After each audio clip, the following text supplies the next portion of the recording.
मुझे एक traffic police वाले ने रोक लिया, इसलिए नहीं कि मैंने रेड लाइट तोड़ी थी, बल्कि इसलिए कि मैंने उसे नहीं तोड़ा था। उसे यकीन ही नहीं हो रहा था कि एक जानवर इतना अक्लमंद कैसे हो सकता है, इसलिए उसे लगा कुछ तो गड़बड़ है। मेरा टेस्ट लेने के लिए उसने एक टेढ़ी लाइन खींची और मुझे उस पर चलने को कहा। मैं बिल्कुल नहीं घबराया, बल्कि मैं तो अपने 2 पैरों पर खड़ा हो गया ताकि इसे और भी मुश्किल बना सकूं। मेरी इतनी समझदारी देखने के बाद भी उसने मेरा चालान काट दिया, क्योंकि मैं किसी आम कुत्ते की तरह नहीं चल रहा था। अब कोई और रास्ता न होने के कारण मैं वापस सड़कों पर आवारा घूमने निकल पड़ा। एक दिन मैंने एक लड़के को पानी में डूबते हुए देखा। मैं तुरंत भाग कर गया, उसे खींचकर किनारे तक लाया, यहाँ तक कि उसकी जैकेट की चेन खोली और उसे CPR देने की कोशिश की, लेकिन मेरा वजन बहुत कम था। मैंने चाहे जितनी बार भी उसके सीने को दबाया, कुछ नहीं हुआ। इसलिए मैं दौड़कर पुल की तरफ गया, अपना एंगल सेट किया और पूरी ताकत से भागा। अपनी उस रफ्तार का इस्तेमाल करते हुए मैंने छलांग लगा दी और बिल्कुल सही जगह पर उसके सीने से जा टकराया। उसने खांस कर सारा पानी बाहर निकाल दिया। उसकी जान बच गई, लेकिन जैसे ही उसने देखा कि उसकी जान बचाने वाला एक कुत्ता है, वो फिर से बेहोश हो गया। जब उसे होश आया तो उसके गीले कपड़े पहले ही उतारे जा चुके थे, जो एक रस्सी पर बड़े सलीके से टंगे हुए थे। वो समझ गया कि मैं उसे कोई नुकसान नहीं पहुंचाना चाहता। मेरे गले के टैग से उसे मेरा नाम पता चला,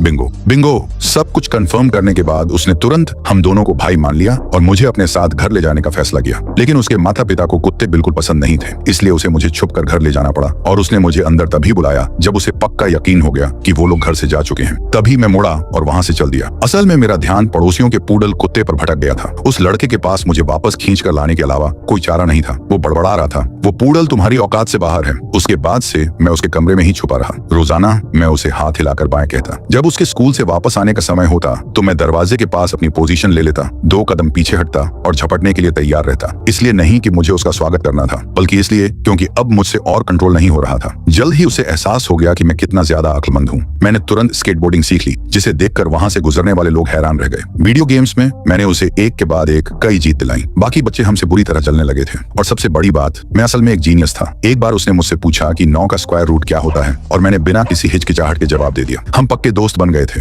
लेकिन एक दिन लुका छिपी खेलते वक्त वो मुझे बुलाता रहा और मैंने कोई जवाब नहीं दिया। मैं एकदम आखिर में जाकर उसके सामने आया। तभी मुझ पर चिल्लाते हुए उसकी आंखें लाल हो गई थी। फिर जब उसने देखा कि मुझे कितना गिल्टी फील हो रहा है, तो वो शांत हो गया और मुझे गले से लगा लिया। तब जाकर मुझे सच का पता चला कि वो हमेशा से अकेला रहा था। उसका कभी कोई दोस्त नहीं था। मैं उसकी जिंदगी का पहला सच्चा साथी था, और वो मुझे खोने का दर्द बर्दाश्त नहीं कर सकता था। लेकिन अच्छी चीजें ज्यादा दिन नहीं टिकती। उसके पिता का ट्रांसफर हो गया और पूरे परिवार को एक नए शहर में शिफ्ट होना पड़ा। उस रात उसने एक बक्से में छेद किए ताकि वो मुझे अपने साथ छुप कर ले जा सके। लेकिन उनके जाने से पहले मुझे अभी भी एक जरूरी काम करना था। इसलिए जब वो सो रहा था, मैं उस बक्से से बाहर निकला, खिड़की से बाहर छलांग लगाई और रात के अंधेरे में कहीं गायब हो गया।